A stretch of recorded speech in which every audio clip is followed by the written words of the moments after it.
So it's the day after shoveling your driveway, and now you're hurting. Here at Primety, we've compiled some of our self-massage videos to help get you back on your feet. Our members have access to these 24/7 through the exclusive Primety app, but we've decided to give these to you free of charge. Enjoy. In this video, we're going to smash our low backs. You need nothing but the ground, yourself, and your favorite ball of choice. From there, I'm going to start on the ground first. Do not place the ball under your back first. You will regret that. I'm going to start lying on the ground. From there, I'm going to bridge my hips. I'm going to place the ball to one side of my spine, never directly on bony surfaces. So right now the ball is just to the right of my spine. And then from there, once the ball is in place, I can slowly begin to lower my hips.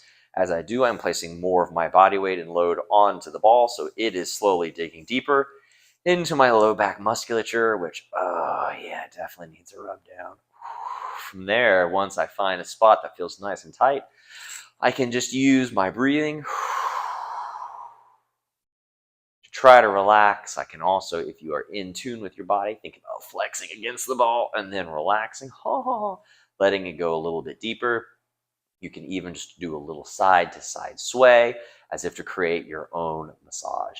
You can drift a little bit out to the side as you have some muscles like your QL that come out all the way out for a good bit. And then when you're ready to switch to the other side, simply lift your hips, move that ball to the other side, and repeat. You can go pretty darn close down to the hips and up to just about the last rib from where all of those muscles run. And if you're morbidly curious about why you don't place the ball down first, because if I do the ball first and then I start to lie down, at some point I will physically put all of my upper body weight into the ball as I'm trying to lie down, and it won't feel great. So don't lead with that. And that is how you smash your low back. So this is how we smash our hip abductors, AB, or the muscles on the side of your hip. Very important for hip stabilization, but sometimes if they can get tight and lock up on you, then it's difficult to use them. So want to make sure to get them nice cleaned up. You're going to take your rolling tool of choice, preferably a ball like a tennis ball, lacrosse ball, racquetball, you name it. I'm going to take the ball. I'm going to find my belt line. So where you wear your around your hips, ladies. So I'm going to find my hips, take the ball, place it just about right on the side of my body where I would typically wear my pants or belt. Then from there, I'm going to slowly, notice I'm supporting my upper body, begin to allow myself to sink into the ball. So that way, your body weight is what is driving the ball into your body to create that lovely massage. From there, I can roll my hips. They kind of cover from a 45 to basically the side of your butt. So you have a pretty decent window of where to explore.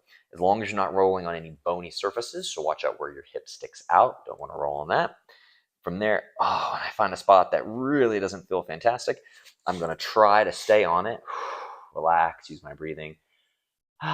Then when I feel like I can talk and not tense against the ball, I can do some contract relax. So think about flexing against that ball, squeezing my butt, and then relaxing. And that lets the ball go a little bit deeper as I'm tricking those muscles to relax and release some of that tension. I can also do some active motion. So think about pumping that knee and then slowly straightening that leg. And as I get it cleaned up, then you'll notice that it hurts a lot less, not having to make faces or be overly dramatic. And then I get to pick a new side, and then repeat that process. So thinking about sort of a front 45, watching out for the bony part of the hip, coming all the way around to the side of the butt, and you can travel down and up a little bit. You will naturally be drawn to tight points, and that's exactly where you need to be spending your time. And that is how we smash our hip abductors. So today we're going to be going over how to smash the forearms. So if you have anything like numbness and tingling in your hand, or you're getting tendonitis in the wrist, typically that can be caused by over tension in the forearm. So good little self-massage to help those muscles relax, reduces the tension, and if nothing else, it hopefully will at least make your symptoms feel better. So where do we begin? You can either use a ball of your choice, lacrosse ball, tennis ball, depending on how tight or how sensitive the area is. You can gauge the density accordingly.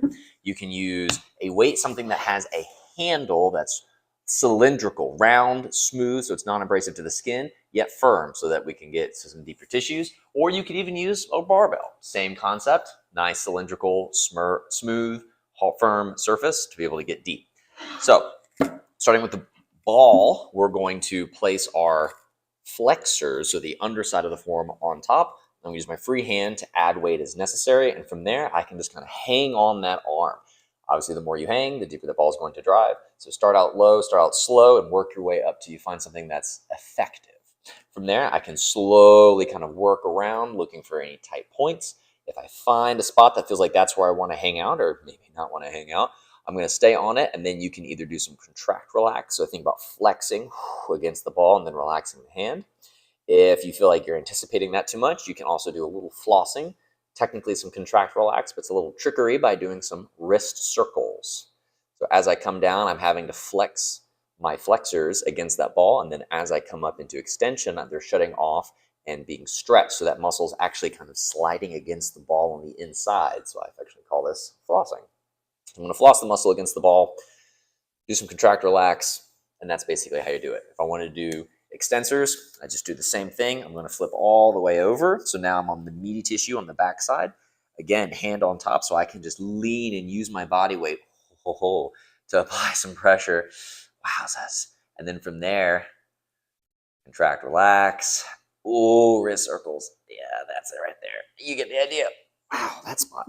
Then, exact same thing, but with a different implement. So now, flexors on top.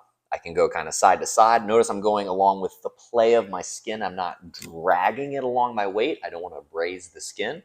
Your skin should have some natural play, and that's all I'm working with right here. Starting just below the elbow, don't roll on bony prominences, and stay away from tendons. That's not going to help you. So about here to here is your target. And then the same concept for, oh yeah, here we are again, the back of the forearm. Woo.